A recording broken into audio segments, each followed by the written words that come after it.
కుమారి ఇంకో కొత్త lady crime news వచ్చింది. లవర్ కోసం భర్తని పెట్రోల్ పోసి తగలబెట్టిందంటే ఒక ఆడామె. ప్రేమించి పెళ్లి చేసుకున్న భర్తనే ప్రియుడి కోసం పెట్రోల్ పోసి తగులబెట్టి చంపిందో ఇల్లాలు. అందుకోసమేరా ఈ రోజుల్లో అరేంజ్డ్ మ్యారేజెస్ కంటే లవ్ మ్యారేజ్ చేసుకోవడం బెటర్ అనేది. నీకు ట్విస్ట్ తెలుసా? చనిపోయిన భర్తను కూడా ఆమె ప్రేమించే పెళ్లి చేసుకుంది. సెకండ్ లవర్ కోసం ఫస్ట్ లవర్ ని చంపేసింది. అది కూడా బతుకుండానే పెట్రోల్ పోసి తగలబెట్టింది. బరితెగింపు అంటే అది కాదురా.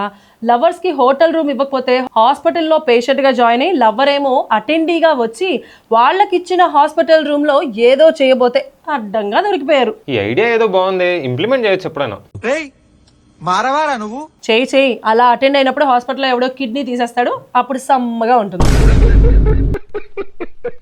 ఏ వేస్ట్ కుమార్, నువ్వు ఎప్పుడు కొత్త ఐడియాలు వచ్చినా ఎంకరేజ్ చేయవు, ఎప్పుడు డిస్కరేజ్ చేస్తావు. నీకు ఇంకో అద్భుతమైన ఐడియా చూపిస్తా చూడు. तो ये बंदा 40-50 रुपए मांग रहा है, 150 रुपए रिफाइंड के इसकी दारू की तड़प मिट जाए.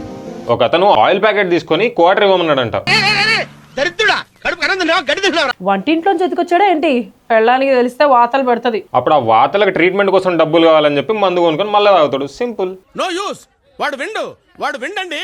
నీలాంటి తాగుబోతు సచిన వాళ్ళు ఎక్కువైనందుకే ఆఖరికి ఆడవాళ్ళు కూడా మందుని స్మగ్లింగ్ చేస్తున్నారు చూడు.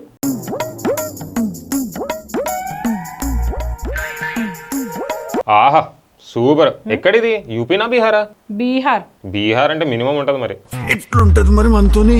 యూపీ బీహార్ వాళ్ళే కాదురా, మధ్యప్రదేశ్ వాళ్ళు కూడా మేము ఏ మాత్రం తక్కువ కాదు అంటున్నారు. ఒకసారి గవర్నమెంట్ స్కూల్లో ప్రిన్సిపల్ ని చూడు, ఆ స్కూల్ ని ఎంత పద్ధతిగా, మరీ ముఖ్యంగా క్లాస్ రూమ్ ని చూడు ఎంత పద్ధతిగా ఉంచుతున్నాడు. అది పద్ధతిగా ఉంచుతున్నట్టు లేదు, పద్ధతిగా ఉమ్ము ఊస్తున్నట్టుంది. ఆ గుట్కా వాసన, రంగు, చెత్త ఎలా నవ్వులుతారా బాబు దాన్ని. అంత అసహించుకోకు కుమారి. ఆ గుట్కా ప్యాకెట్లతో బ్యూటీ కూడా క్రియేట్ చేయొచ్చు చూడు.